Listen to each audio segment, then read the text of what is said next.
Hello, everybody. Following the uprising of Korach and his cohorts and the bringing of the staffs of the Nisiyei Hashvatim, and it turns out that Aaron's staff is the one that flowered, Moshe removes all of the staffs.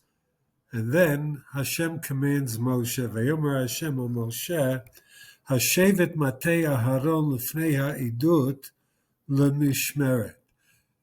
Hashem wanted that the staff of Aaron, as a reminder that the tribe of Levi was chosen by HaKadosh Baruch Hu, the staff of Aaron should remain in the Mishkan.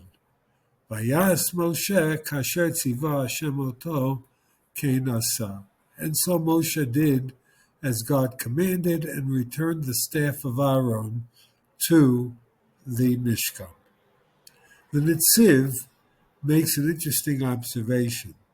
This is not the only time that God told Moshe that he wanted something kept lemishmeret as an eternal reminder within the confines of the Mikdash. We also had the case of the container of man as a reminder that God sustained the Jewish people throughout their wanderings in the desert. Says the Netziv, Kan hiniach Moshe bi'atzmo. Here Moshe himself puts the object that should serve as a mishmeret, the staff of Aaron, back into the Mishkan. V'lo kemo b'tzinsenet haman shetziva la'Aaron. But unlike the container of man, where after Moshe received the divine command, he tells Aaron, you go and bring the container of man back into the Mishkan. Vayomer Moshe. Moshe first reports, Zeh hadavar asher tziva Hashem melo ha'omer mimenu lemishmeret ledorotechem. Moshe relays that God had commanded him that he wanted a container of man kept as a mishmeret. And then, Vayomer Moshe Aaron, kach tzinsenet achat. And then Moshe hands off the task to Aaron. And the question is, if in both instances God had relayed the command to Moshe Rabbeinu, why is it that in the case of the staff of Aaron, Moshe chose to do it himself, but in the case of the container of the man, he handed it off to his brother Aaron? And the answer perhaps lies in a Gemara in Masechet Ta'anit, which relates that B'schut Moshe, in the merit of Moshe Rabbeinu, the man fell for the Jews during their wanderings in the Midbar. We learn here an important lesson about the concept of tzniut and anivut.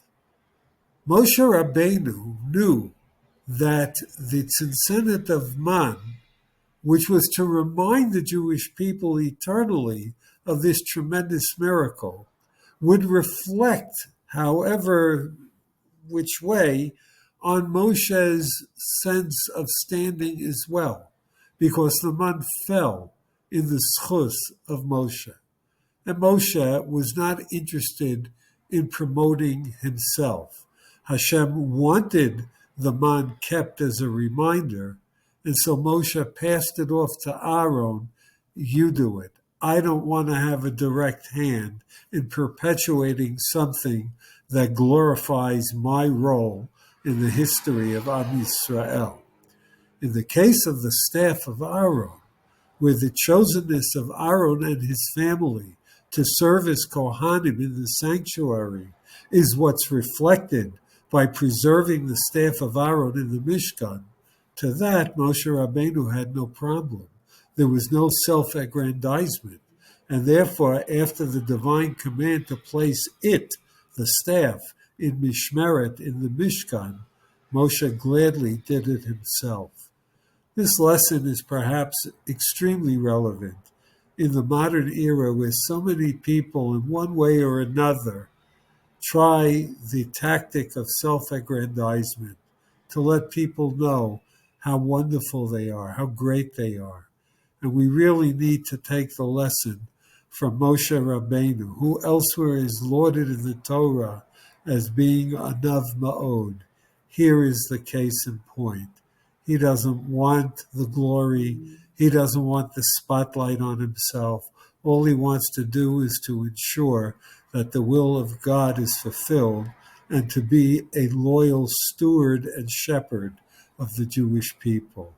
That sense of tzniut, of not trying to put the spotlight on oneself, is something that all of us and our leaders certainly could use in our loud day and age. Shabbat Shalom.